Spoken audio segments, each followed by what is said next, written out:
Hello and welcome to A Kind of Meadow with Rhiannon, a podcast that invites you to witness the magic of energy work through hearing stories straight from the soul. I'm your host, Rhiannon, a writer, startup founder, energy work practitioner, and the librarian of this Akashic library. Each week, I guide a guest through a healing session around a topic of their choosing, from money stuff to anger at the patriarchy. Really, nothing is off limits. You'll hear their stories, insights, and transformations as we journey through the meadow, a sacred healing portal where anything is possible. We'll follow our guest through time and space and hopefully get a little healing ourselves along the way. Whether you're curious about energy work, passionate about healing, or simply looking for inspiration, this podcast is for you. Welcome back, beautiful souls, to another enlightening episode of A Kind of Meadow with Rhiannon. I'm your host, Rhiannon, and today we're diving into part 2 of our captivating journey, A Kind of Wonderland with Marti Keefer.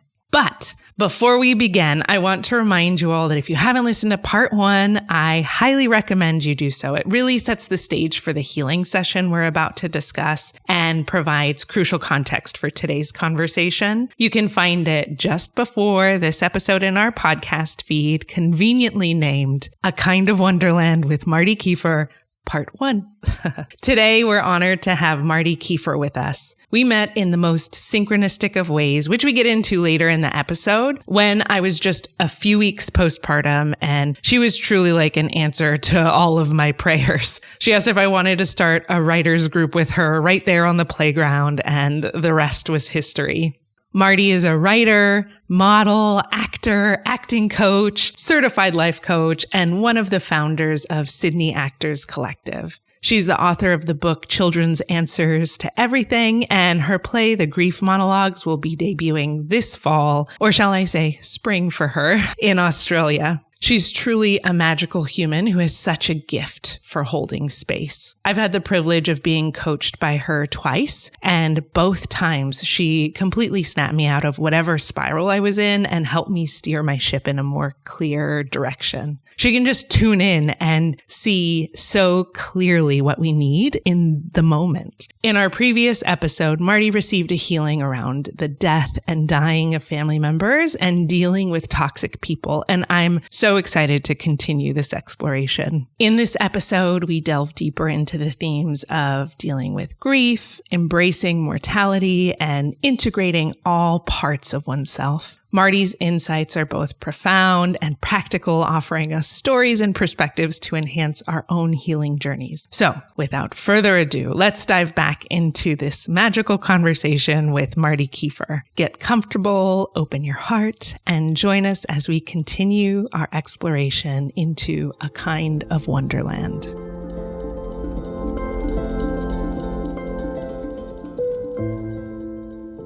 So my first initial reaction when the visual of the guy tickling my tummy, and I was like, who is that motherfucker? Like, I don't want him at all. And then I was listening to it and I was like, where's the gray guy with the long hair gone? Like, what's happened to him? And I was like, I'm definitely going to have to bring this up because I definitely don't want him in my sphere. And then thankfully later down the track, of course, you bring him back and he's got the sledgehammer and whatnot, just killing his own poppies, things like that. So it wasn't important anymore for me to make sure that it was addressed. But that was my initial thing of like, I don't want this, but it was really lovely. And I think what I understand from it the most is I think that I've been feeling lighter before I even listened to the recording of the healing. I've been feeling more like I have a Teflon coating on, especially around things that, with my uncle dying and things like that right at this minute. It just felt like it was easier to deal with things and lighthearted, just has been feeling more lighthearted. So I think that's probably the biggest takeaway, is that it's not so much a feeling of the words and what they meant and intellectually processing it. It's more about how my body has felt. And I think it's probably, I attribute it to the healing that you did. That's probably what I think. Oh, thank you. That's exciting. Yeah. And I think that's an important part too, is the feeling of it. It's easy to get stuck in a loop of like, oh, who is that guy? Let me figure it out. When really they're all just like symbols. We could never figure it out. And it's just a symbol of any time that you've experienced that feeling. Yeah. smashed into what version of it Yeah. makes the most sense, which is really interesting. Yeah, I find that in my own healing for myself too, if I spend too much time thinking about like, oh, I wonder what this means, or I wonder what this is, or over intellectualizing it, then I just recreate it.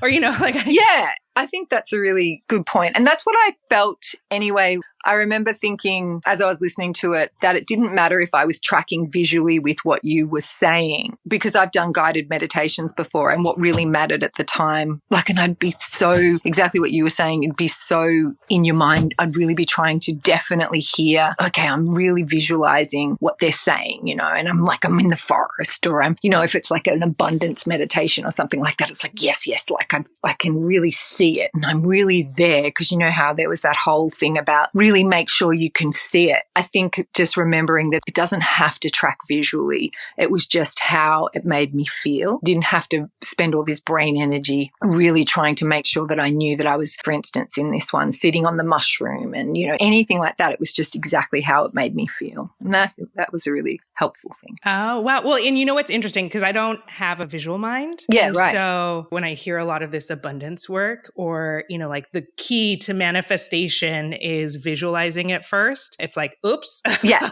Well, I can't do that. So what do I do? Yeah. Or guided meditations, when I first started doing them, I used to think it was a metaphor. Imagine yourself on the beach. And it was like, okay, but not actually imagining it. You had to be on the beach. Yeah, it's interesting because I have participated in a lot of manifestation workshops where the visualization is so important, that imagination, and you have to see it to feel it to whatever. But really, all that matters, even with the visualization, you don't want to get hung up on the thing that you're visualizing. You just want the feeling that comes with it. 100%. Yeah, and same with your healing. It was not important that I even could connect to Alice in Wonderland, because I don't have a huge reference for it, except that I was like, oh, I know what Alice in Wonderland's about. She goes on a massive trip, it's all about psychedelics and going down the rabbit hole of, other worlds and things like that, which was very accurate, because we were in space and multi-universes and things like that. But absolutely, I think it was just really trusting that you've already got the feeling of what you're hearing, what you were saying, and that I'm like, okay, well, now I feel that. I feel that shift, or I feel, okay. But yes, absolutely. My mind was like, who's that old guy? And then you're like, it's okay. It's just a symbol. Yeah. And sometimes it's not even a person or an amalgamation of people. Sometimes it's just that feeling, the most visceral version of this feeling of violation is like a pervy man. Yeah. We all know that grabby old man. Yeah. And what I really got from it too is that, and because it came back, I really loved the poppy out of the head and the fact that all the integration part, that was really beautiful. But what I got about what that was a symbol of is, the sand in the oyster that creates the pearl. And it's kind of like, anything that's really there to prod you, it's it's irritating, but it irritates you enough so that you don't stay comfortable and get complacent. It's it's this thing that just keeps rubbing and it pushes you further, and then you create the pearl. It makes sure that you don't stay stagnant. Oh. Yeah, it's the irritation of the sand in the oyster. That's the rub, isn't it? That you just keep... that we need those things that grate on us and that feel uncomfortable and feel not very nice. And I'm not talking dark, deep stuff, but more just oh, yeah, that's not nice, or, and I guess anything, trusting yourself, this doesn't feel comfortable, I want to leave, and that creates the pearl of safety, or whatever it is that you just continue to listen to the irritation. A really good example of that was when we lived in Los Feliz, and we lived in this apartment complex, and the apartment complex was amazing and I loved it, and we loved all the people in the apartment complex except the manager, and she was just such a nightmare. And everybody disliked her. And her superpower was picking amazing people to be tenants. And then I was like, wow, you're really offering up yourself, because you were also the glue, because we all collectively disliked her. She made herself so unlikable, and she was a complete power nut. She was like, yeah, I'll get that fixed for $50 and an orchid and a bottle of wine. Yeah, full on. She got out of control. But she was 100% the sand in the oyster, because none of us would have wanted to leave that complex if she wasn't there. But none of us really moved to LA to live like in a small little apartment. You know, you can hear everyone's stuff and all that kind of stuff. As wonderful as it was, she made you think, I've got to get bigger. I've got to expand. I've got to get out of here. Oh, it's so easy to want to stay in Los Feliz too. Yeah. And the rent was amazing. Yeah. It's still amazing, I think. But she was I could see even at the time the gift that she was, even though I would mentally have arguments with her in my head about certain things, like, you can't bribe people. It's like your job to make sure that things get looked after. And you're like, yeah, I'll make sure the maintenance people see to that if you line my pocket a little bit. Sweeten the deal. Yeah, sweeten it. I'll put you in the front, some people just couldn't stand her and we did okay. But I would even say to people, I'm like, she's the one that's telling you not to stay. She's the one that's kind of letting you know that there's more for you out there than this life. As wonderful as it is, it will become complacent and it won't push you to why you even bothered to come to LA in the first place, because you didn't come to LA as an Australian and go through all that rigmarole to get, citizenship or green cards or anything, so that you could love just living in this little complex in Los Feliz, Yeah. It's interesting because it feels like that was a big theme. My favorite thing that happens in these healings is that people come with super dark topics like dying. Let's talk about illness and dying. Yeah. But also it always ends up revealing, in a way, it's never about the thing specifically, but it always brings up like the things that are in between you and that, and being able to deal with whatever that thing is on the other side. It also always ends up being like a really bright, like, again, Alice in Wonderland. My only knowledge of that story too is that she's just on drugs, and that's all I know. Yeah. Yeah. It's funny that I don't have, like, some people have a real nostalgic connection and sentimental connection to Alice, like, oh my God. And I was like, wow, I don't. I found the Mad Hatter odd. Like, I didn't love the story. And I don't love the Cheshire Cat that just smiles and leaves its smile there. Like, but it is interesting because LA does sort of present like a wonderland. Ooh, interesting. And it's interesting, the grief that came up for me and what I got. And I was like, oh, it's only on the peripheral of my understanding. So I'm not actually sure, maybe until I speak it out, what it was. But I was like, wow, the grief that you touched on briefly of leaving places was big, and it was like, oh yeah. And when you leave a place, I probably did leave parts of myself there, and that leaving a place is not necessarily as hard as losing someone. It's not the same as losing your mum, in my experience, or a friend, but it is a very big part probably of what my journey has been, leaving places and grieving that, but also not realizing that you're grieving, because it's not talked about that you would grieve leaving a place, that the change would be hard and that it would be something that you felt deeply and didn't have the tools or the, developed mind because you're a child or whatever, that you could place it in any context that was okay. So it's just kind of this left like an open wound. And I think that's probably something that the healing addressed inadvertently, because really at the end of the day after the healing, I didn't really feel like the external family members that would present perhaps like tricky characters. It didn't really feel like they really touched inside me anyway. Like, I've got a pretty good Teflon coating around it to a point, like, also because time's passed and it's not necessarily the most potent thing going on. I haven't had conversations with people that I find difficult or anything like that. But I think it was like, wow, this idea of leaving a place and leaving parts of yourself perhaps in those places was really big. Oh, wow. Yeah, I have the experience of moving, starting in childhood and losing a mother. And I think the difference between grieving... I'm smiling. That's such a weird place to smile. And losing mother, smile. That's a weird... No, every time I find out, every time someone's like, oh, my mom is dead, and everyone else is like, oh my God, I'm so sorry. And I'm like, me too. Yeah. And also it's that thing where I know that we've talked about it. And it's like, we always amazingly found people where it's like, oh, yeah, my mom died. It's like, there's another one. There's another person to happen to not have a mum, you know. Anyway, that was my smile. Oh, yeah.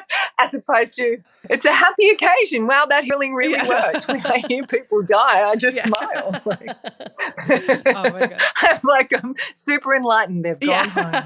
Yeah. Well, the thing about, to me, I think the death of a person, because I'm also in grief right now, I guess, and grieving my father. And it's, I would imagine so anyway. Yeah, but the difference between grieving a person and grieving a place, I think, is what I'm feeling right now, thinking about my mother and thinking even about my father, thinking about most recently leaving LA, but also the other places that I've had to leave. Yeah, I feel like the last few years have been hard because I am grieving leaving a city. But the difference is when you lose a parent, they're gone. Like when someone dies, they're gone. There's no replacing them. There's no filling the hole. So you're not dealing with the like, oh, my mom's dead. Here's my new mom. And let me figure out what's the experience with this new mom. No, I have my whole life to grieve and process and see all the new ways that it shows up, but it's already happened. There's like a finality to it where like the book is closed. Well, yes. And there's no willpower of your own, or there's no choice that you made that you have to live with. Yes. Oh, yeah. That is, unless you kill the person. Yeah.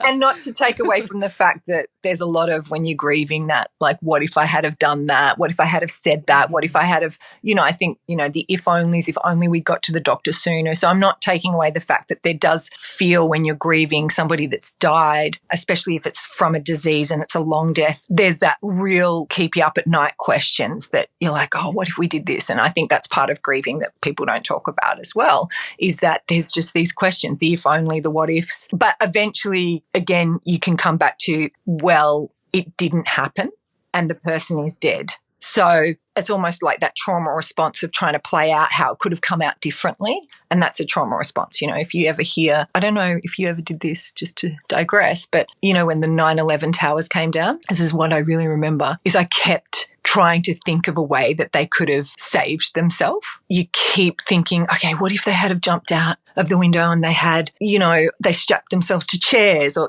things like crazy things, not logical things. But that's that response. And that's the same thing as when someone dies and you start thinking, oh God, what if we got to the doctor earlier? And it's just that part of you that's trying to reconcile it, but also believes that in some way they could have had more control and changed the outcome. And then, there's a finality that eventually you just go, well, I can't change the outcome because this is what it is. But when we're talking about grieving a place that still, getting to still exists. Yes, it still exists. It's still there. But also you have to deal with a new place. A person is irreplaceable. Even if you have like step parents or whatever, it's still like a different slot. Even if a friend dies, it's not like, okay, well, you're the new friend. Yeah. It's a different friend. And nobody's expecting you to go, oh, well, great, you've got a best friend again. You're so right. And they're like, well, this is your home. Yeah. And you're like, well, I don't know if I am okay fully that I left my old home. Yeah. That's interesting. Exactly. Yeah. And it has to be home or else I get that feeling of like, if I don't treat this place like it's my new home and I'm still hung up on that place, then I'll never root or ground here and it'll never have the chance to be my, like it creates that, like, how can I create new opportunities if I'm 1 foot over there and 1 foot over here? Yeah. It's like because a place, still exists is one thing because you can always go back. And that's a thing that keeps you split. But then on the other side, to move to a new place means finding a place to live, finding a job, finding schools, finding friends. Yeah, finding, where's my coffee shop? What place has good coffee? There's like all of these things that you have to deal with or like figure out. And so it takes away the time that we need to grieve the old place too. Yeah, it's like there's no space for that. And also there's no dialogue around that. Like if you were like, I don't know, like I'm just really grieving the place I left, everyone would be kind of like, well, why don't you go back? if you're finding it so hard, like, why are you going back? And that's such a good question, and I don't have an answer for that. There's so many reasons to not go back to some places, but doesn't mean you don't miss them or grieve them. And it's also hard because the places you go, you know, it's not like, oh, great, well, like in 3 months or 6 months or even a year, I'm going to really know whether this is the place that I want to be. It's kind of like maybe 5 years in, you're like, cool, yeah, fucking this is great. Or maybe it's kind of like, wow, I've given it 5 years and I just never got there, you know? So it's it's really tricky, really a tricky process to have left places. And also because places do reflect you. They reflect part of you. You know, like we've discussed what LA reflects, you know, to us personally, and how it reflected being in a mecca of an industry that we love. I love the entertainment industry. I love being around people that are at the forefront of telling stories and, you know, and love it too. You know, it's being around the people that love what you love. And that's such a nourishing place. And it's funny because I understand that people like LA is such a not nourishing place, and that just was not my experience. I mean, you know, I found you there and Stacey and Isaiah and Nards and all these amazing friends and people. I had my children there, like just amazing things. And also, probably incredibly authentic connections. And I've definitely witnessed the inauthenticity of the industry, but it's not necessarily the vacuous place. I didn't experience that sort of real superficiality that people associate with LA. Yeah, and I feel the same way. Like, it was a really magical place. It felt like a bubble, really, of being around people who were really I mean, the fact that the writing group, I mean, we met at a playground. Randomly. I was at that playground because I was avoiding street sweeping. So I just like threw my kids in a car and I was like, we got to move by 8 a.m. Yes. And I was at that playground because Rhiannon woke up that morning and said, hey, Mum, can we go to the park in the mountains? And I was like, God, which park in the mountain are you talking about? And he's like, you know, the park where the sign is. Because Hollywood sign is right there. And I was like, oh my God. The Hollywood sign. We met under the Hollywood sign. No wonder we're grieving LA. And that's the only reason we went. I hadn't been to that park for 6 months, probably didn't go back again for another 6 months. But even like the fact that we had mutual friends already, or, you know, it's such a small world. It's almost like what I miss about LA. The thing that I'm grieving is that it felt really magical. I felt like I was magnetic, or like magnetizing people, like magical situations and scenarios. And suddenly it was like our writing group, we were all women with 2 kids who were married to actors of color, who were all like at the similar level. And so there's like, but it was just this magical bubble of like similarly vibing people. And so I didn't experience that really negative part of LA. I know that it exists, and I know that there's a lot of people who experience it. And also, I had a really magical time, but that ended when the pandemic started. Even if I went back to LA, the LA that I miss doesn't exist anymore. But also, the person who I was when that magic was all happening, I'm not that person either. The circumstances are totally different. So there's a big part of me too that has to grieve. I spent a lot of time like, I just got to get back to who I was in 2019. I just got to get back to who I was when I was feeling magical, because I don't feel that. I don't feel any of that. And it's getting, you know, exhausting. No, totally. And it's so interesting. Have I told you, I'm really bad at telling stories, but I'm going to tell you anyway. But you know the story about the woman that's doing pottery, and it's about like the masterpieces. So there's this lady, and I used to do pottery when I was a kid. So it probably lands differently for me because I've got a real reference. But she was doing a pottery class and making like a beautiful pot, and she really loved it. And everybody in the class was sitting at their wheels, and they were doing, you know, because you throw the clay on the wheel and then you mold it into this amazing masterpiece. And this is what they were doing. They were molding it into their masterpieces. And she finished her pot, and then like all the other students, they kind of had them displayed, and the teacher went through and came to her pot, and she was like, wow, what a masterpiece, you know, and the teacher's going to validate that. And the teacher picked it up and smashed it onto the ground. And she was horrified and she was like, what the fuck? Left the class, like kind of like, what? I'm out of here. Realized that she had to go back, like took an hour or whatever, realized she had to go back and get her stuff. As she walks back in the class, there's other people's pots smashed on the floor, not just her own, other people's masterpieces smashed on the floor. But unlike her, they didn't leave the class. They actually sat back down at the wheel and were making something even more amazing than what had been smashed. And that was the whole thing. And I really love that story. And I wish I could have told it more eloquently than I did. But, you know, I kind of tell it clunky and we all get the point. But is that idea of like, yeah, I feel that way too. Like LA was a real masterpiece in some ways. And then COVID came along and smashed it for me too. You know, like, and I don't want to be ungrateful because in so many ways, leaving LA was such an amazing adventure and we're now in Australia and in so many ways it's been such a different and more beautiful masterpiece. And I do think that if we held on to what we had in 2019 and we try and go back and create it, it's not the point. You can't recreate something that has been smashed. You know, and in doing so, you'll only ever recreate something that was a sense of that or, you know, like a second rate that because you know in and of yourself, it's not the original thing.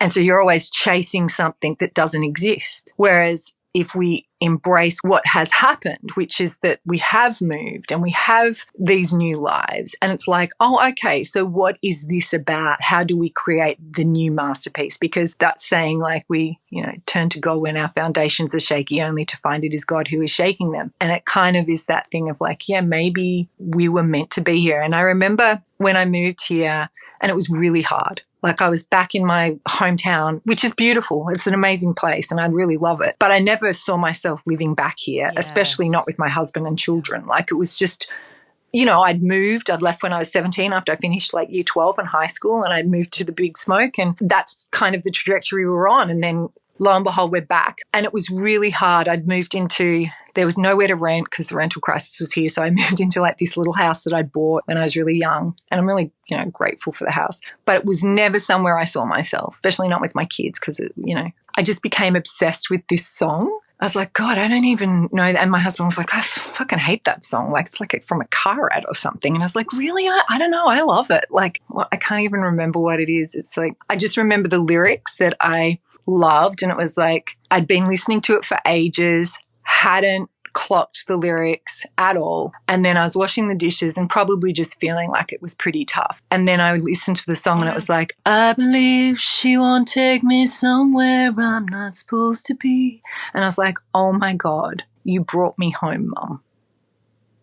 And I can trust that. And when this is really hard, I can trust that I would not be here unless I was meant to be here. And if I believe that, if I believe that she wouldn't bring me unless I was meant to be here, then it's going to be okay.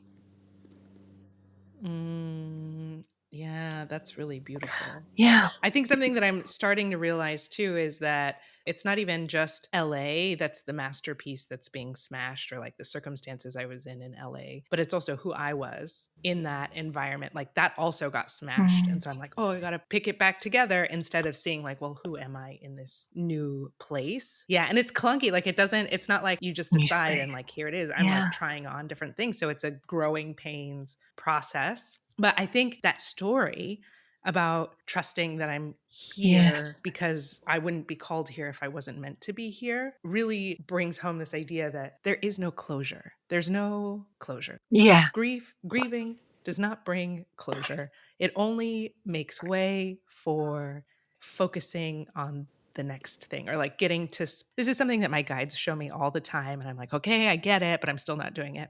But that's why they keep showing you.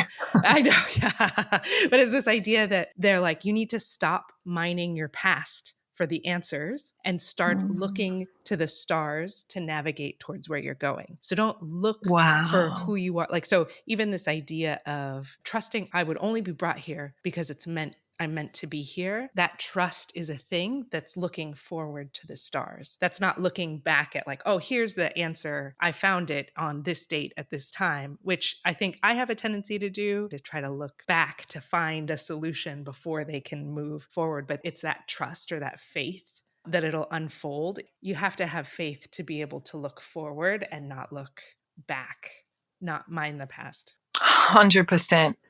That's so beautifully articulated, because that's exactly right. And I don't think that we could have the most amazing masterpiece, but if we're still looking back, we're not going to really see what's in front of us or receive the blessings that are here.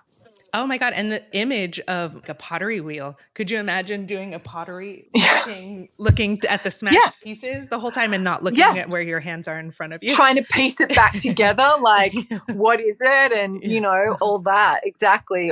And not allowing yourself to create something from within, but trying to exactly look to see and build a replica, or just continually compare it. Even the comparison of like, oh, like I did create this now, but like I'm pretty sure my pot back then was better, you know? And then you're like, well, yeah, but it's probably, if you actually had the pot in front of you, you'd be like, oh shit, like, no, it's not better. It's actually quite rudimentary. You know, it was your first masterpiece, you know, and now you've kind of been at the wheel and you've been throwing some pots a lot, and now it's quite beautiful and detailed what you've created. But it's, I mean, looking back, everybody falls into that trap of thinking that things were brighter and shinier because it did feel like that at the time. Yeah, and it's that discomfort, isn't it? It's like anything, and it really is like when you look back, it's amazing when people die and you're at someone's funeral. And this wasn't my mum's case because she was a really amazing mum and woman. But you know, sometimes where you're at some place and you're like, yeah, like I don't really know who they're talking about, because like the guy was kind of I can't use the C word. You can. I love it. That's a word that I appreciate. That is the word that came to my mind. Okay.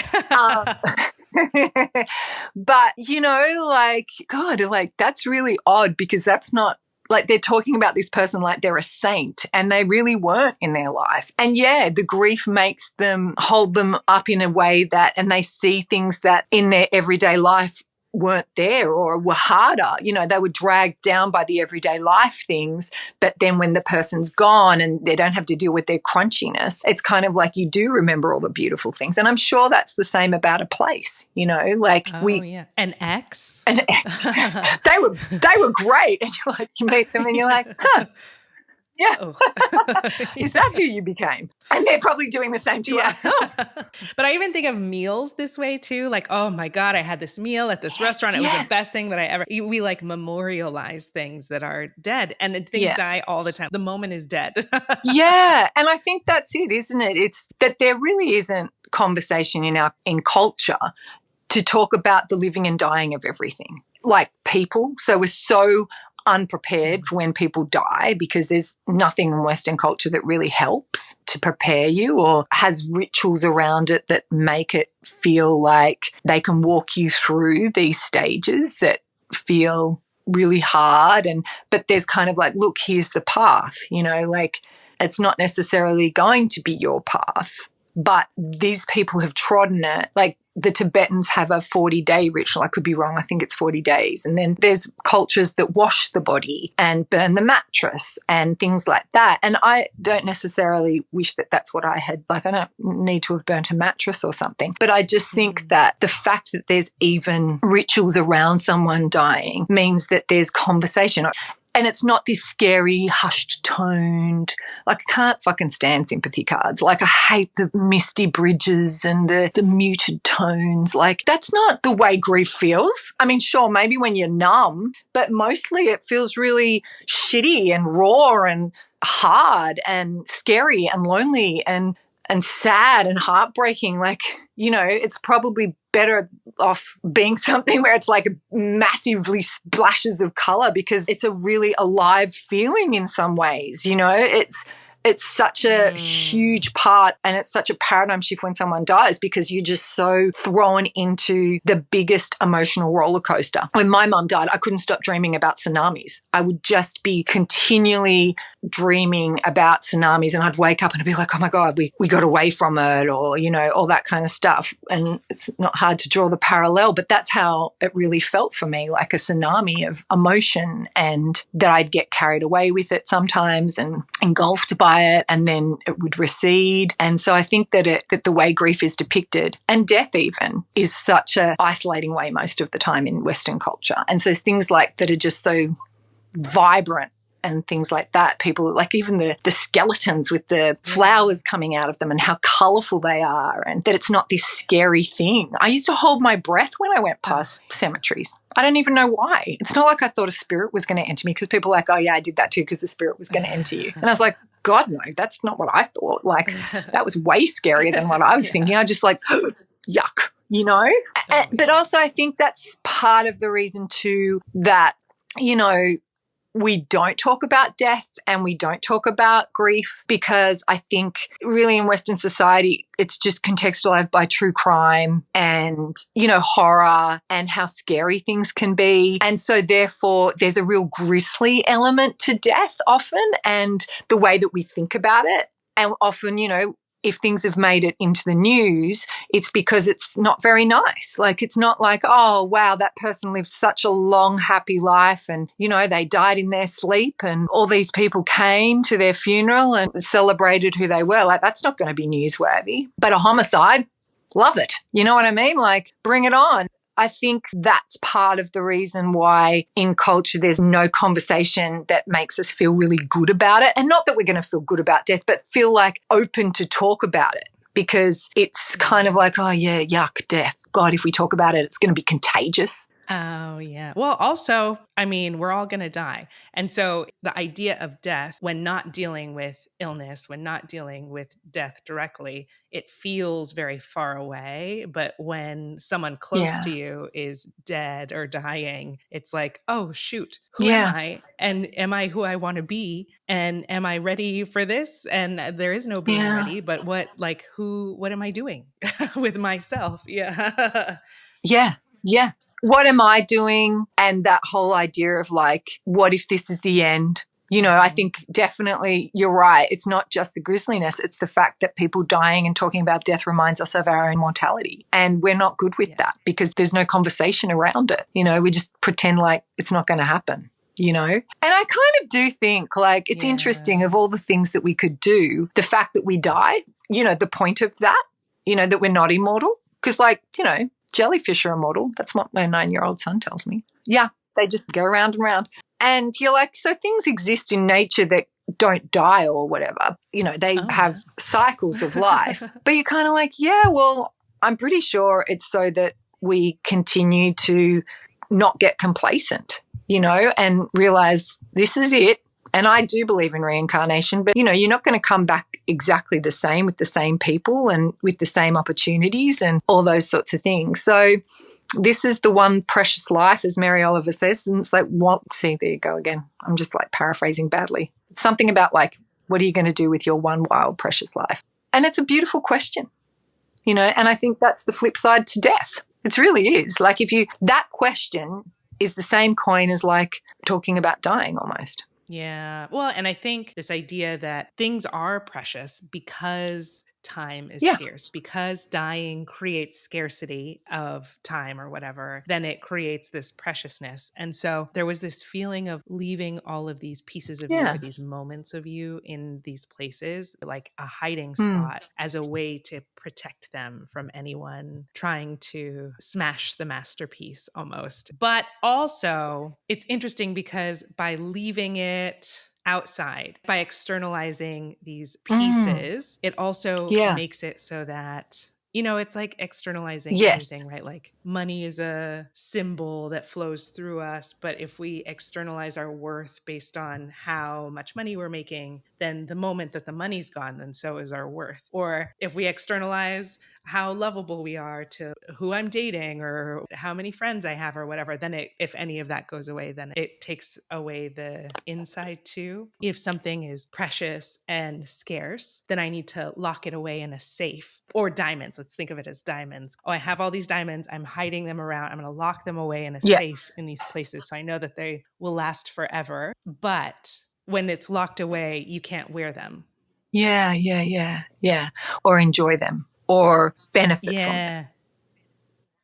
Yeah, I felt that was really powerful and I felt the truth of it. You know, it was like, oh, yeah, that totally makes sense. And part of me was like, oh, good on that part of you that knew to protect it. Like, I didn't feel bad that they weren't there for the whole time. But I did feel I think it's definitely part of recognizing that it's okay to like sparkle. You know, that in conjunction with the tall poppy syndrome, that the tall poppy syndrome is like, don't stand out. Don't do anything that would mean that you even be looking to rise above where the poppies grow to, because then the other poppies will feel like they're not as, you know, it's almost like, well, you're reaching more for the light. You know, just stay in line. The irony is that poppies probably don't care. Yeah.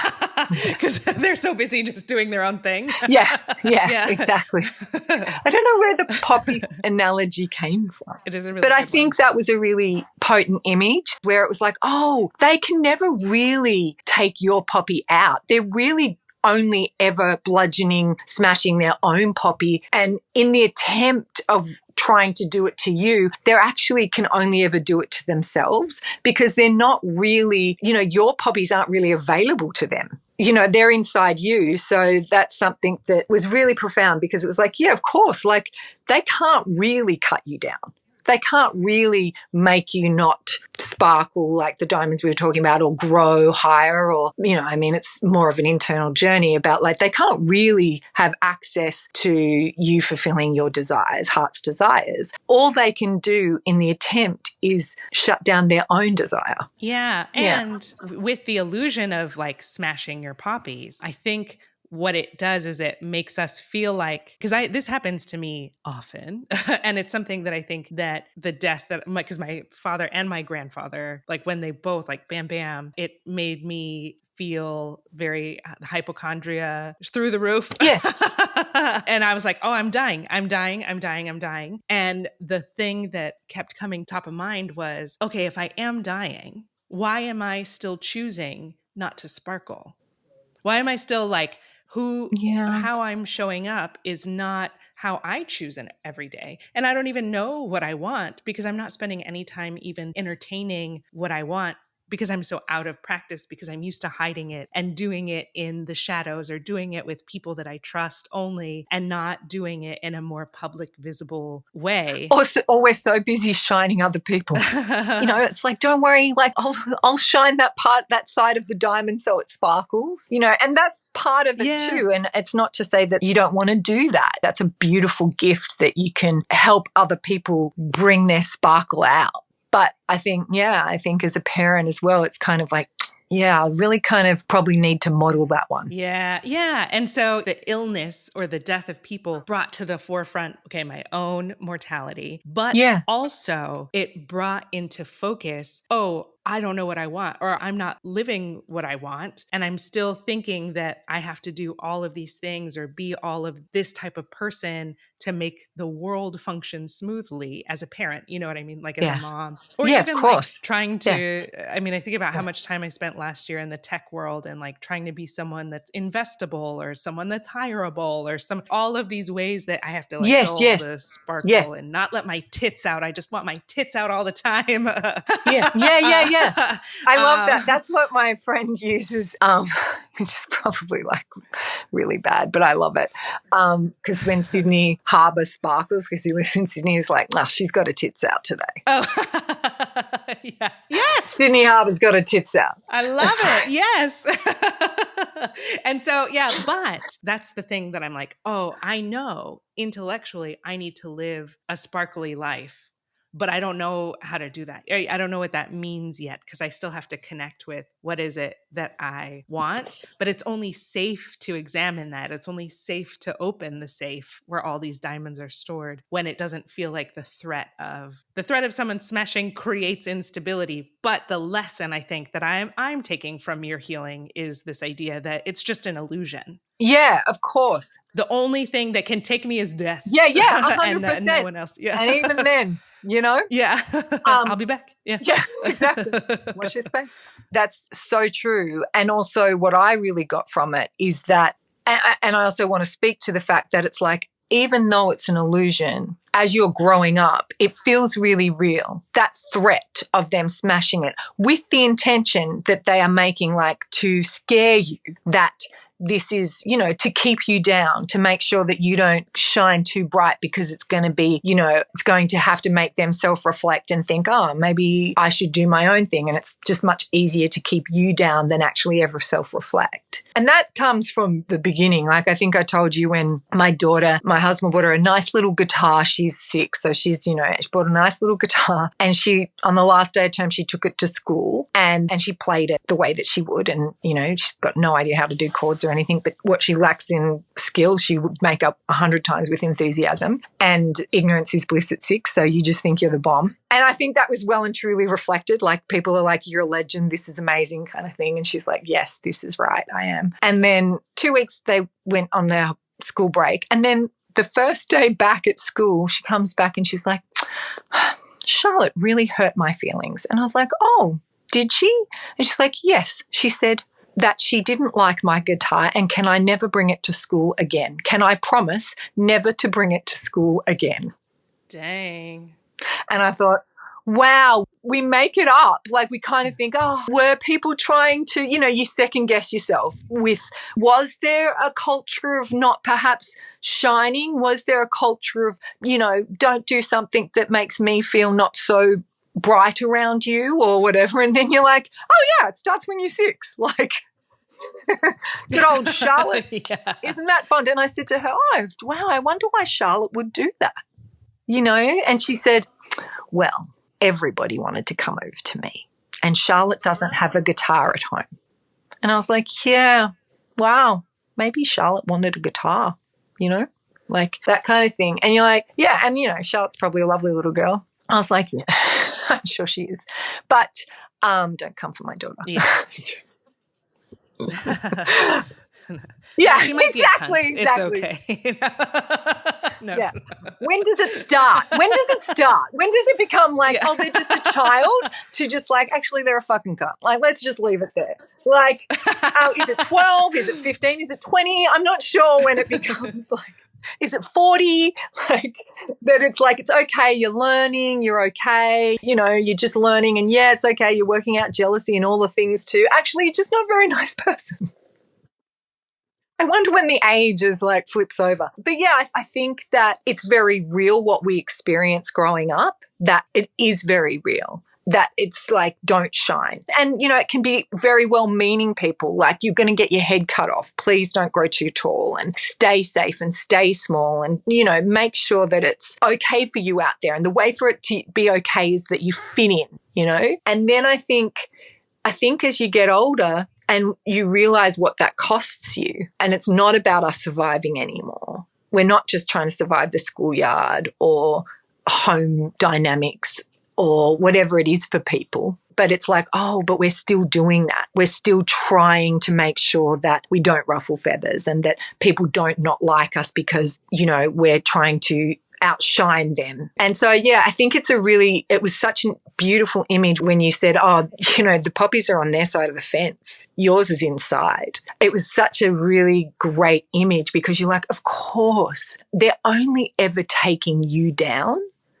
in their own mind, and it's only really them that they can keep down. Like, they don't have the power unless we give it to them, Yeah, there was something really cool about the image too of when you really like owned the poppy, when it became inside of you instead of a distance from you, that the guy was like, oh, it's not as fun to, like, I don't want to hit you on the actual head. Like, what I really got from it though, which perhaps wasn't so nice, I didn't really think of that person as so nice. I just was like, yeah, you're all kind of cowards. Because the truth of the matter is, it does hurt, and it does make a difference when you try and hold people down, and not everyone has the tools or agency to realize that the poppy's within them. So they kind of are susceptible to the people that are trying to hold them down. And it made me think about that very clearly and think, okay, this person would have to really be accountable for how brutal their action really is, because it still is as brutal as smashing someone physically to take their little sparkle and try and step on it because it threatens your own sense of who you are is a brutal act. I think what's beautiful about what you said is it's kind of like, actually, they're all fucking cowards, because the truth of the matter is they do want to. It's kind of like trolls on the internet. It's like, would you actually say it to someone's face? There's no doubt you have it inside you. That's why you're a troll. You know, like that yuckiness is inside you, but you're a coward because you wouldn't actually say it. You don't own your yuckiness to people's faces, but but it doesn't make you any less yucky.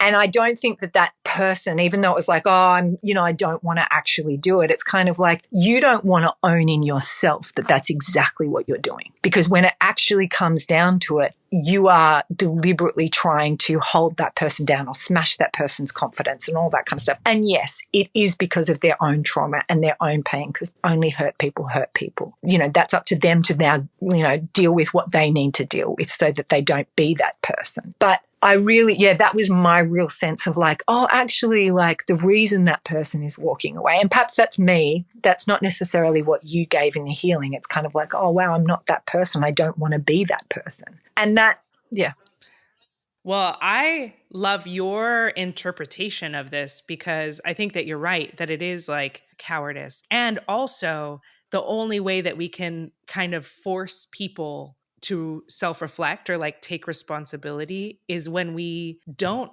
play into the illusion or believe in the illusion that they have any power over us. But we say like, smash me, I dare, like, I dare you. Or it's kind of like, knock yourselves out. Because what I understand now is that it's only you that you're going to be knocking out. But that takes a lot of work and strength in yourself and understanding about people and how we are taught to give away our power. And we're taught to give away our power for very good reasons, because it's like anyone that raises children, it's like, they don't come with self-preservation techniques, children. It's like road, cross, like there's like, yes, they've got good instincts in many ways about, how they feel and all those things that we're taught as parents to honor, like their big feelings and all that shit. Yes, good, really in touch. But like self-preservation, not high, so there's that element where you have to, as a child, look and make sure that you give your power to the people that can protect you and keep you safe, because they know for you not to cross the road then and all those sorts of things, and don't eat that frickin' whatever. And, like... Please stop grabbing the knives. Yeah, exactly. Exactly. Yeah, that hot fire is not the thing to kind of put your hand in right now. Even though it's dazzling, you don't want to touch it. So that's why innately we do give our power away. We're taught to do that, and it is for our own survival. And then again, even if you're learning something as an adult, being an acting teacher, it's kind of like, and I hope that, you gravitate towards people that can hold that space when you're learning something new and be safe and ethical around it. But you do, because God, you see the actors come and you think you're amazing. You're totally in the unconscious incompetence phase. It's like they finish the scene and they're like, whew, like, that was amazing. And all the other acting students like, wow, they really felt it, didn't they? They showed us everything they were going to feel. Like, can you see I'm crying and I am feeling this? And it's like, we can all see it. None of us can feel it because you felt it all for us, And it's like, so well done. So they have to kind of trust you to go, look, it's wonderful that you felt that way, but, you didn't affect anybody. And so then it's kind of like transference of power of like, oh, I can't even see what I'm not doing or what I am doing. And so you have to kind of give over that power. And so there is this continual balance of giving that power away to people that you can trust to reflect to you what you need to learn, but also going, I won't let them define who I am. I might learn new things and I might give them power to help me define a skill or a craft, but they don't get to define me as a person. And I think that that's what you learn as you get older. I think it comes with age and I think it comes with experience, but it's like, how do I define myself? And where am I giving my power away? And what is it that I'm gaining from giving my power away?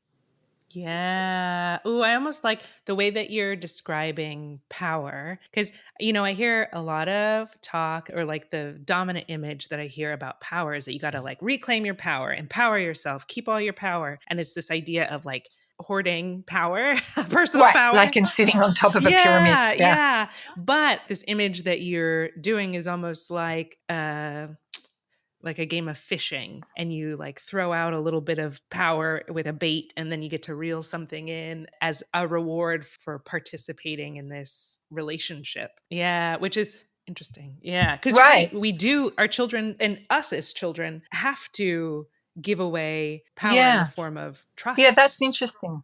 And that's... Yeah, which it circles back to what we're talking about with grief and moving places, where it's like, what are we empowering? What are we trusting in?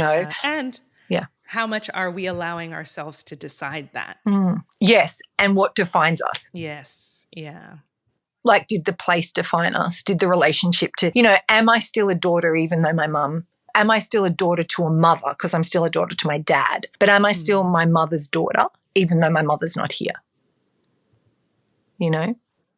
That's something that, I get to define, and who is that? Especially when you are around people that tell you who your mother was to them or to you, and it's kind of like, oh, yes, but you don't get to define that for me. Yeah. Yeah. And the things that I value in who she was are different. Yeah. It's also one of those things that still evolves, which is interesting because like as a child, I thought of her in a particular way. And then in my 20s, I got to really appreciate the version of my mom that like did acid or, like was this. Yeah, totally. Yeah. Yeah. Like what she experienced in life that was not related to your experience of her. Yeah. And also even like the messier versions that sometimes when we canonize people or memorialize people, we lose the nuance of like who people are. And so even I know for a long time there was like a part of me that wanted to like reclaim the places that not where she was bad, where she was like a bad girl or whatever. Yeah.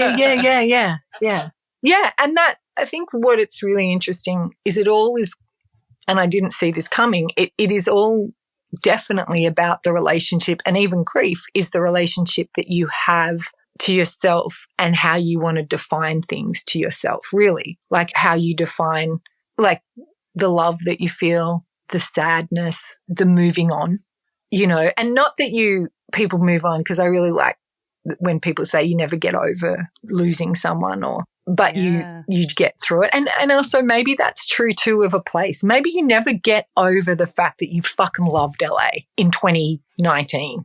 It's like it was awesome. Like I loved it like a lover, and I never get over it, but I get through it. I get through the fact that that doesn't exist anymore and that there's other lovers for me. Yeah, and I still get to tell the story of my fling. Yeah. And it was hot. Yes. And it was glamorous. Yeah. And I was really sexy at the time. Like, like it's all, but it's, and I remember this thing that I had with, and I'm only just sort of working it out now as well, but I was talking to one of my kids, I think it was Aurelia, and I was kind of saying to her, because she's like telling me a story. And it's amazing how often the kids will tell you a story and you're kind of like, when did that happen? You're not sure of the timeline because they don't really know time. And so it was like, did that happen yesterday or did that happen last week? And she was telling me about this person that wasn't very nice to her. And you're like, yeah, okay. And she was kind of like, yeah, and feeling a bit hurt and angry about it. And I said, yeah, I understand that. Like, I believe you. I Dr. Becky did. I was like, I believe you. Thank you for sharing, And then I was like, okay. And then I'm like, I'm sure this is not in the parenting books, but I'm like, fuck it. And then I was like, yeah, but, darling, the truth is we get to hang out with whoever we want in our head. And the truth is they're not here in this bedroom, that person that wasn't very nice, I don't know, yesterday or last week or last year. But they weren't, and that's fair. Like, I believe you. That's true. But we don't have to hang out with them anymore because they're not here. You get to hang out with whoever you want in your mind. You just have to direct it. You just have to think about the things that you want to think about, because you can hang out with those people that don't make you feel good in your mind, and it will make your body not feel very good. So reach for the people in your mind that make you feel good and hang out with them. Oh, I love that. I was just diagnosed with OCD, and a big thing about OCD is that it almost feels like I get caught up in a whirlwind of thoughts that I don't have any control over, right? And the big thing that I keep being shown by my guides, I like did a card reading for like a tarot reading for myself, and the advice that the cards gave me literally, and I was like, oh, you must have heard about my diagnosis that I'm currently dealing. Yeah. But the cards were like, ask yourself, is this happening inside my head or in my reality? And if it's inside my head, just blow it up. It's not real. I don't have to deal with it. It's not a problem to solve. It's not a thing. I get to choose where to put my thoughts. And it's like, oh, just by doing a stop, like, is this real? Is this in my external reality or just in my head? It's in my head. I'm going to set it aside for now and focus on what's literally in front of me. I love that Aurelia's getting to learn that at such a young age, because I think I was an anxious child too. I never felt like I had control over my thoughts, you know? Well, and also like you realize watching children, it's kind of like they have every feeling. Like, so yes, sometimes they're anxious, sometimes they're angry, and it's fucking catastrophic for them. And it's like disproportionate to what we perceive it should be. You know what I mean? Like, it's kind of like, that seems like a lot. Like, it seems like a real lot what you're feeling over there, because I can't see that the cookie that you just, you know, ate half of and don't want the other half warrants that kind of display of emotion. But, you know, like, it's kind of a lot. But that's the thing, as children, I think, you know, we feel it all. And so, yes, you have all of those parts of you. And that's the part that I'm really trying for myself as well to go, oh, that's just part of you. That's just part of you that is reaching for the part that didn't feel good and trying to understand it, to be fair, like processing it, because it happens at night and kids often process what's happened, you know, sometimes amazingly 6 months ago, you know, that night. But you're like, okay, so it's coming up, but at the same time, direct, you know, because here's the thing, what your mind is asking is for a file. So direct it to a file that makes your body feel calm or good, or, you know, pick from that because you have it. And I guess as a child, you're trying to help them pick the neuro pathway that makes, that means that it leads to calm thoughts, especially before bed, calm thoughts and feelings of peace and good and love. You know, and I guess it'd be interesting. I think as I tell her, I'm like, yeah, man, God, what am I doing hanging out with these people I'm angry at or whatever? I'm literally choosing to hang out with them and they're not here. So where are the people I want to choose to hang out with? Why don't I have imaginary conversations with those people? Because that's what I'm doing about old mate over here that pissed me off. I'm like having an imaginary conversation about how I'd be like, you know, when you did that, come on, you know, but what's the point? You're not actually having the conversation. Yeah. You know? And, you know, I noticed too that when you do choose, like, you know what, I'm going to think about this, like having a positive time with this other person, a positive conversation in my head. And those are always the moments where it's like they text you out of nowhere. Yes. It's like you ping them. Right. Exactly. And, you know, it's not always easy. So pick something juicy that will actually send your neuropath that way, where you're like, oh, cool. Like, imagine if I saw that person and they were like, wow, is that how you're doing in life? You know, like it could be an ex-lover that you're like, oh, how fun that we saw each other. Like, direct it that way. And then, you know, you'll have more agency over the things later. You know what I mean? But pick something juicy initially, because this is juicy. Salient, like the shitty, getting to sort of have your say, it's juicy for you. That's why we do it.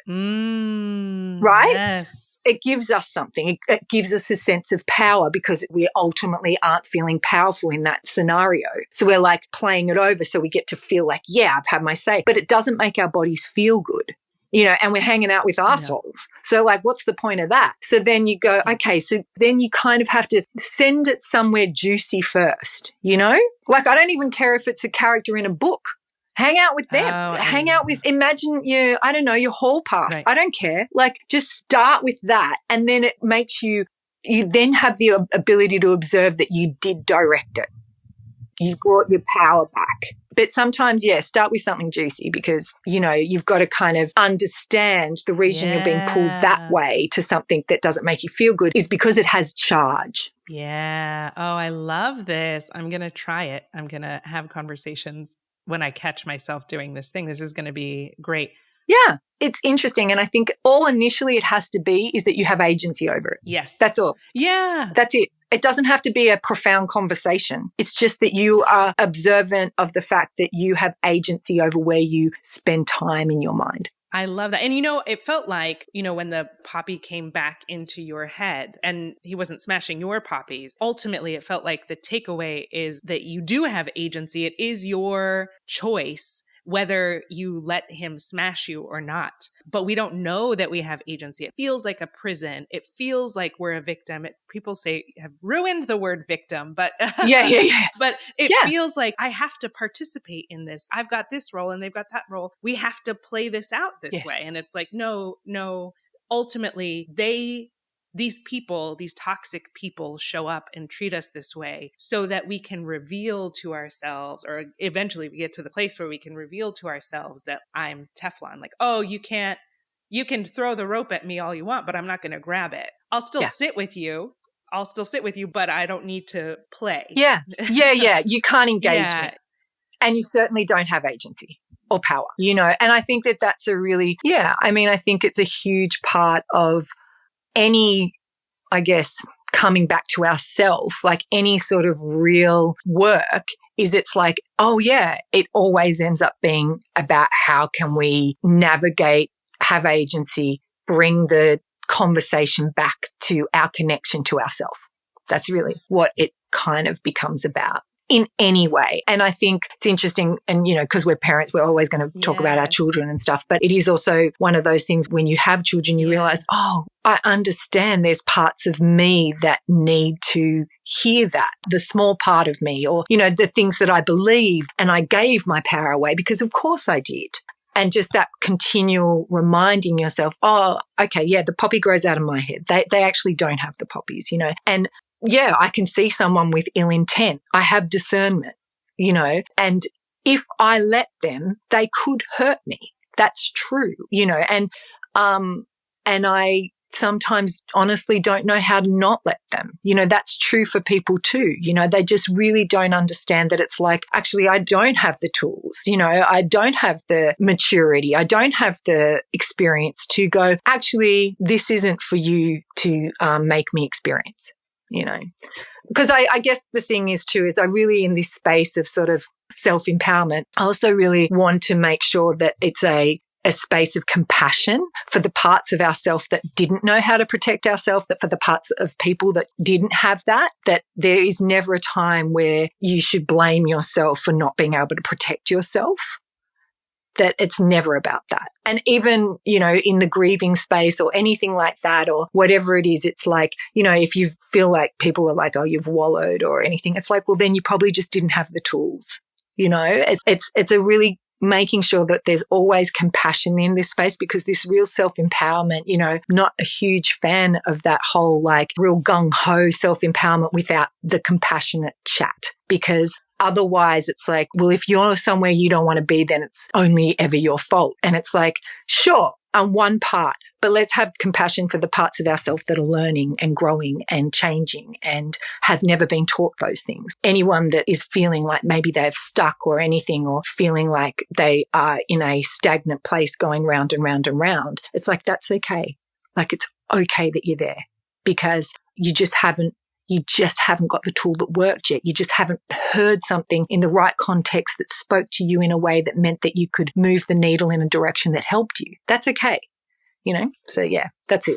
What I love about the healing work is that it's not 0 to 100. Like, it's not like on and off, like, oh, I've got this skill or I don't have the skill. Even with dealing with toxic people, sometimes you're in an environment where you can't just walk away. You can't just cut everyone out of your life. You're going to want to show up in certain places and be present with people who may be triggering or an asshole or painful to be around. But what I loved about the imagery is that once they're like, oh, it's no fun to try to smash you now that I have to do it, things just slide right through you. Like, they can't hurt you. So you can still be in that space without being hurt. Also, there are places or 100%. people or domains, we'll say, where I am really good at that. I'm really empowered. 100%. And then there are domains where I am fully disempowered. And so I can do it sometimes and not always. The goal is to be like, okay, well, now I'm expanding my ability to do it in this situation now too. But the fact that I get triggered, I haven't been able to figure out in this thing, it's like that compassion for the self. It doesn't undo all the other places, all the other realms where I am masterful. It's cumulative. Yeah. Yeah, 100%.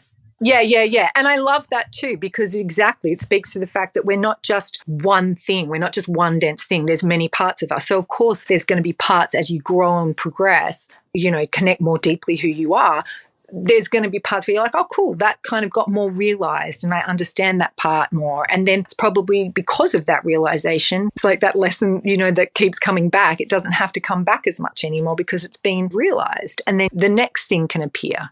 I don't think we'll ever, unless we are enlightened and then it's kind of like, okay, well, now we'll just operate. Yeah. But I think there's always going to be parts of us that we're like, oh, wow, yeah, I get to choose. I get to define myself that way. I think it's a beautiful continual reveal. And that actually did come in your healing where it's like, oh, it's just it's a continuum. It's not a beginning, middle, and end. It's this continual thing. Well, I mean, that's what space is. It just continues. Yeah, and expanding bigger and bigger. So you never quite reach the end either because it keeps going. Yeah. And just when we think we've completely got agency, we'll be like, holy shit, I can do it this way. I didn't know that was up to me. And it's interesting because now it's all kind of coming together from the spirals and everything. It's kind of like initially you said about it, it's like, oh, the shadow feels fun. It doesn't always, and that's kind of true too when you are doing this sort of work. It's kind of like, oh, I didn't know that. Oh, there's another thing that's revealed that I can kind of take that part of myself back, So thank you. It's been I felt really grateful for it. And also it was interesting to have the feeling put into words as an experience. But yeah, talking it out has definitely kind of made it, and as of course it would always go into many different journeys and nuance and all that kind of stuff. And I'm so grateful because it's like it made it so pertinent to what I'm experiencing at the moment in my life, and that I didn't even realize that I was asking for around sort of death and thinking of it being people and the experience of extended family and how to sort of not give them power and be okay, define myself for myself, and not even realizing that something like the grief of moving would come up. I'm really grateful that it did, and that it's such a bigger part of what my life experience has been. Then probably, obviously losing my mum is kind of a monumental shift, but that the moving away is not the shifts that I realized that it just hadn't been spoken to as much. Yeah. Well, thank you so much for doing the podcast and trusting me with the healing session. And I've kept you so long because I love chatting with you. Yes. I could talk to you all day. Yeah. Well, is there anything else that you wanted to discuss or bring up before? No, I do. I felt like it was just a really solid unpacking of what it was. And I love it because it was really symbolic, obviously. And yet it meant that we could narrow down on things that I probably didn't realize I was still or was helpful to address, which was, I'm heading back to LA, so it's so perfect that it kind of meant that we were talking about it. And it's like, oh yeah, I'm heading back to somewhere I haven't been, and we left in quite, hard circumstances in the way that we thought we'd be going back and moving virtually as opposed to being there and being able to pack everything up. So it was just a really profound conversation that way because it touched on things I didn't realize was still needing to be brought to light in what I'm experiencing. Yeah. So I love that. Yeah. Really and I feel like I get so much from these too. And I bet you do. As in your podcast, not our conversation. I bet you get heaps from our conversation. No, from the conversation too, because I feel like one of the things about, and you, as a coach, I'm sure you experience this too, but it's like whatever I have capacity to hold within myself is what I get to experience it during a healing session with someone else. And it always comes from usually it's something that's like similar to what I'm dealing with, is probably the stuff that specifically shows up when I do healing. But I get to see it from a different perspective. I get to see it and hear the way that someone processes it that's different than the way that I would do it. And it's like, oh, yeah, maybe I should stop spinning around and doing it this way and then invite different thoughts into my head. Well, it's kind of like writing a book, right? And then the person that picks it up is going to read whatever they need to read at the time. So it's kind of like your healing is there as sort of a pages of a book. And then the person goes, oh, well, this is my interpretation of that. But I completely feel the same way, in as much as like, yes, when I coach, it's like, I think the best coaches probably can coach forever because they're not exhausting themselves. I could coach forever because it's kind of like you coach yourself as you are coaching another person. And it's kind of one of the most connected to the divine that I feel is when I coach, because you're like, I'm just going to trust that what this conversation brings is what this person needs at this time to sort of honor the intention that we've set for the coaching sessions, and it's just such a trusting process, and I never don't trust it. And it always is miraculous. And I can feel that this is that kind of same space where it's like, you just throw it out there and then whatever comes of it is just this like magical thing that you've created. Yeah. Channeling. Or, it's like the same with creative stuff. It's that and I guess maybe that's the secret that I really need to get back into for creative stuff, is just trusting what comes out. Like when it comes to healing work, or even like the conversation is also part of the channeling process. The recording, the voice notes is part of the channeling process, right? And I just have to. Yeah, totally. And I wanted to say, it's so amazing to hear you do the healing, because I really felt like you were just chatting to me. And that's a real gift, because it could feel really like, okay, when people go into sort of the mode that they know they're being recorded, or they know that they're on camera, and it's kind of like, okay, now, and you're like, oh, wow, this is going to feel a bit clunky, but there's no clunkiness with the healing. It's just like, oh, wow, Rhiannon's just chatting to me. And it's very, very, like, it feels very real and very, like conversational in a way that makes you feel safe. Oh, that's great. Because it is like a one-sided 1 hour conversation. Yes. So that's a relief. Yes. Yeah. And that's what I thought initially. I was like, wow, she just sounds like she's chatting to me. It's great. And I think that that's a real superpower, because it's not easy to be recorded with no feedback. But then I guess it speaks to the connection, Yeah, you just trust it. Now, I wish I could do that with writing, right? Is without editing it in between. Just trust, like, nope, this is what needs to come through.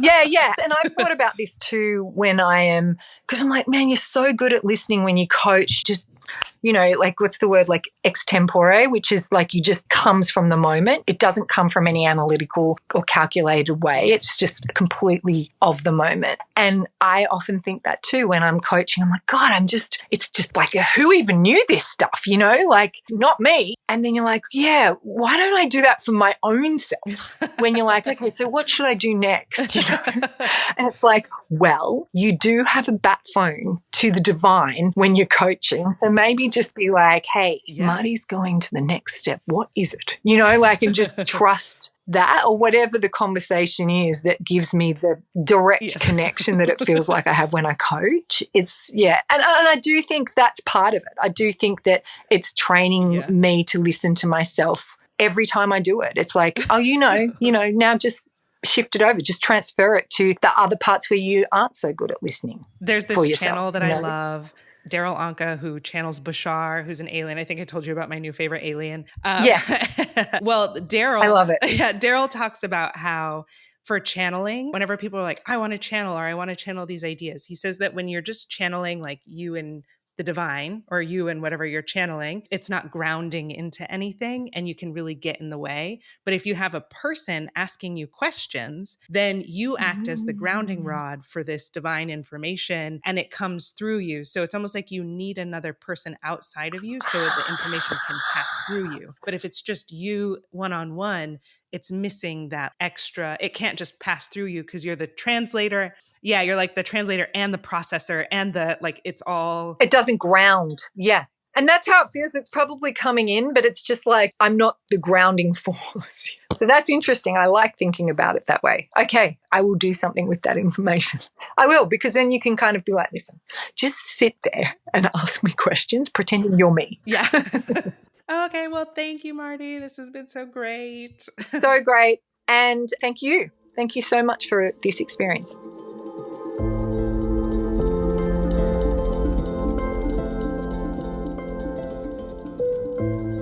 I hope you all found as much value in our discussion as I did. Now, as we wind down this episode, I want to introduce a new segment we're starting today, inspired by the insights we've explored in this episode. This segment is all about practical steps, rituals, and magical activities that you can incorporate into your daily life to help you with your healing journey. Whether you're dealing with grief, toxic people, or simply seeking to deepen your connection to yourself, these exercises are designed to support you on your journey. Today, I'll share an exercise inspired by Marti's powerful story about smashing the masterpiece. This ritual involves making a clay statue of yourself or anything that inspires you, really. Here's how you do it.